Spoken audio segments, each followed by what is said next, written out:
Hi, I'm Kim Cole, President of the Community Foundation of Morgan County.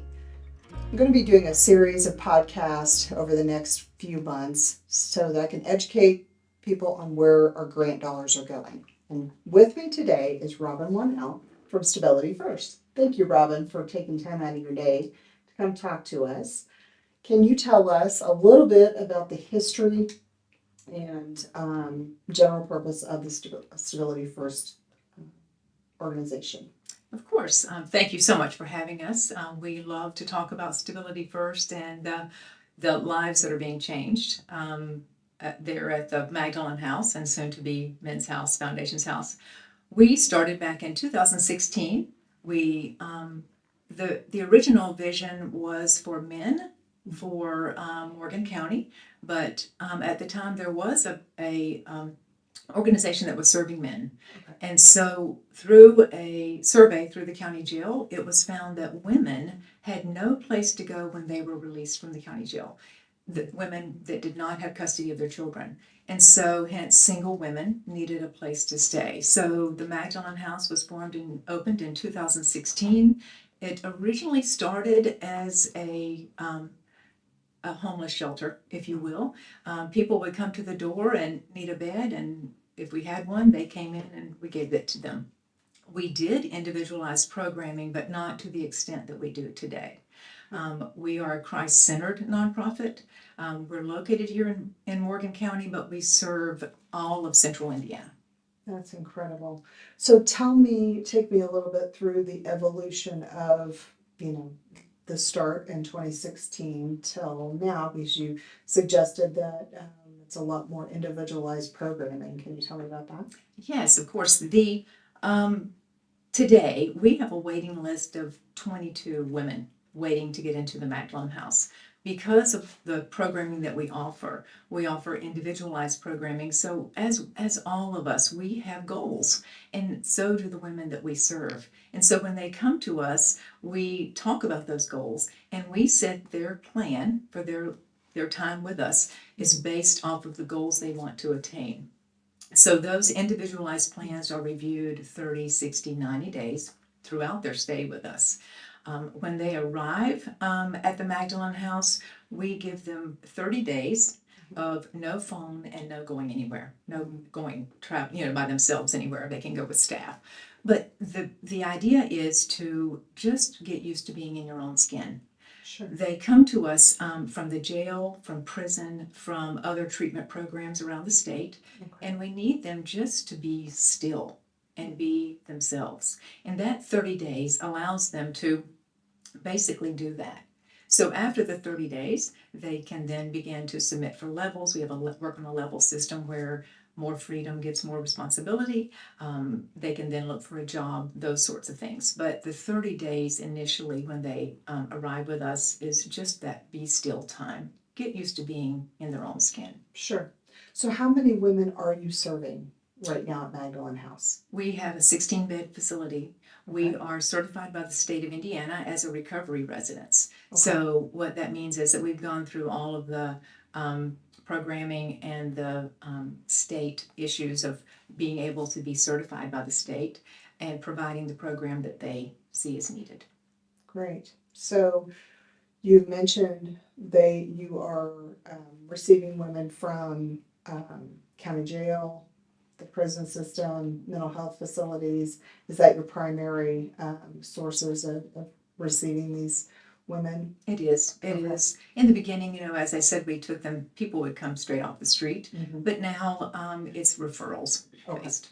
Okay. So tell me about the Magdalene House. I mean, how is the living space and how do they spend their days? Okay. So when they come to us, not only are they 30 days being still, but we ask for a 90-day commitment.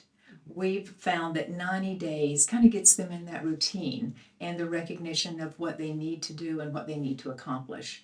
When you come in the door of the Magdalene House, it's a home. You come in, there's a living room. It looks like probably everyone else's living room. We have a dining area and a kitchen, a long table that they all sit together and eat every meal. We provide everything for the women. food, utility, we pay all the utilities, we provide all paper, everything is provided for them so that they don't have to worry about where their next meal is coming from. They don't have to worry about their hygiene items. We provide those for them. As far as sleeping space, we have 4 rooms that have 4 beds each. So it's kind of that college congregate living. They call them each other their sisters, right? So there's 4 to a room, and that's the bedding, the space for that. Out back, we have a nice patio that has a fenced area. In the summer, it's just surrounded with beautiful flowers that they have just enjoyed planting and taking care of. Fantastic, fantastic. So how long, I know you said that you asked for a 90-day commitment. How long maximum can the ladies stay? The average stay for graduation and graduating out of the program is 6 to 9 months, but they can stay with us up to 2 years. Some feel they just need that. They need more stability, basically, before they go to safe, affordable housing or before they go back to their loved ones. So we offer that up to 2 years. Okay. And then you mentioned that the community survey that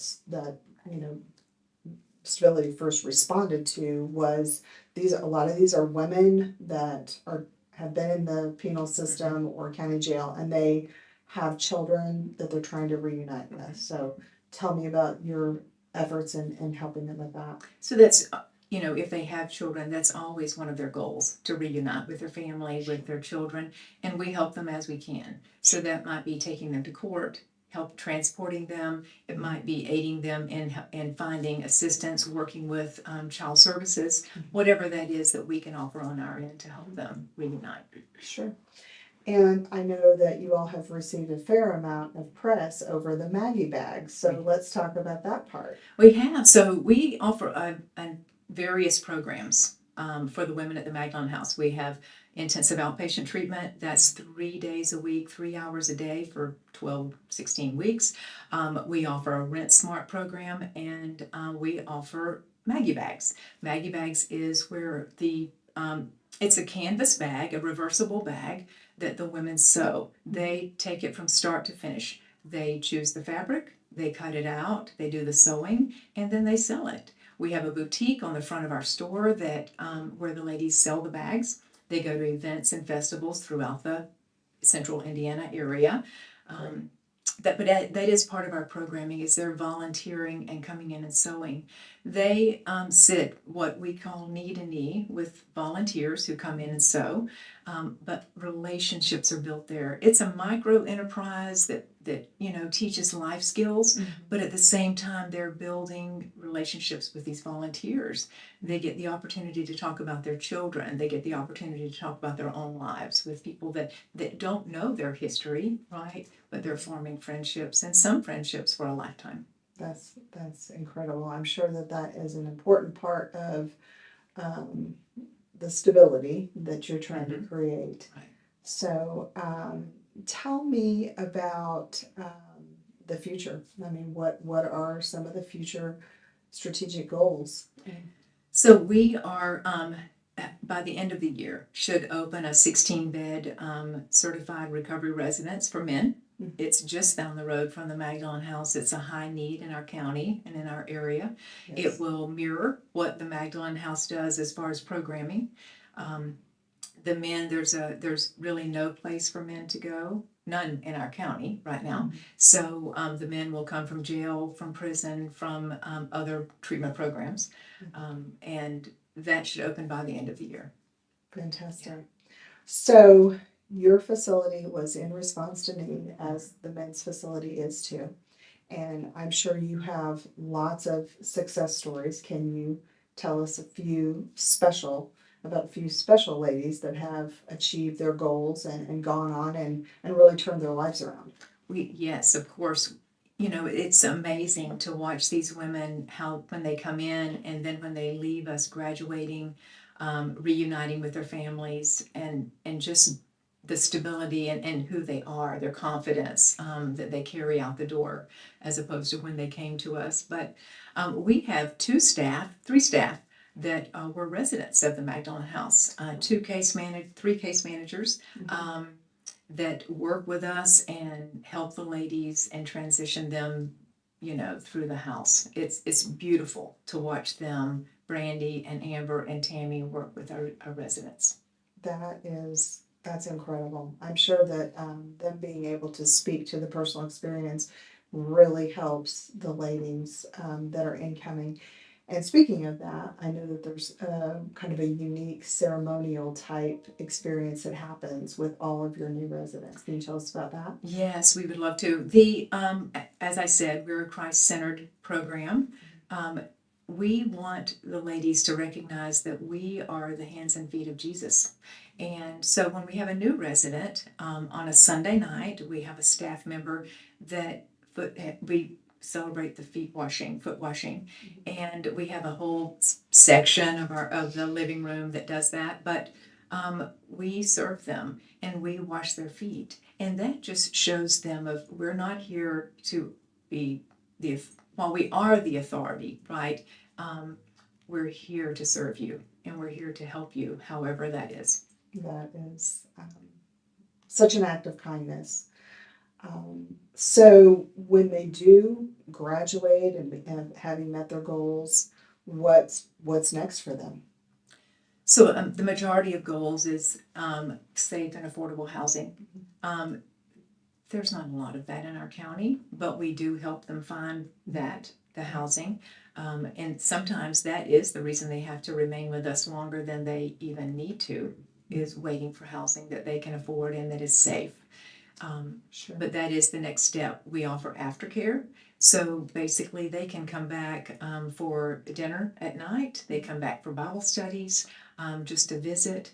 Something that we hear a lot is that it's congregant living, right? They have their sisters. So when they come home from work at the Magdalene House, someone may say, "How was your day?" or "What's going on?" or "How you doing?" Well, when you move out and you're by yourself, there's no one to ask that, right? So the loneliness really can be overwhelming to a lot of them, and to us even, right? So Sure. what we do offer is aftercare, so that we're checking in on them. We're checking to make sure, do they need anything? Is there somehow we can help them? And then inviting them, making sure that they're coming back in so that we can have that conversation, and that the other girls in the house can check in on them. So I assume that you do have a lot of your ladies that continue those relationships. We do. We have a lot of alumni, right? And so they Fantastic. continue to check back in. We have alumni events where we have, they'll do a bonfire at the back of the Magdalene House with a little fire pit, and folks come over holidays. So it's a special time for the alumni to check in, and it's also wonderful, right, for the present residents to see alumni stable, full-time jobs, making it a way in the world where that's just something that they can attain. The Community Foundation of Morgan County, of course, we're very committed to supporting you, and want to just see you continue to grow and help transform these lives. So thank you, Robin. I appreciate you coming today. Thank you so much for having us.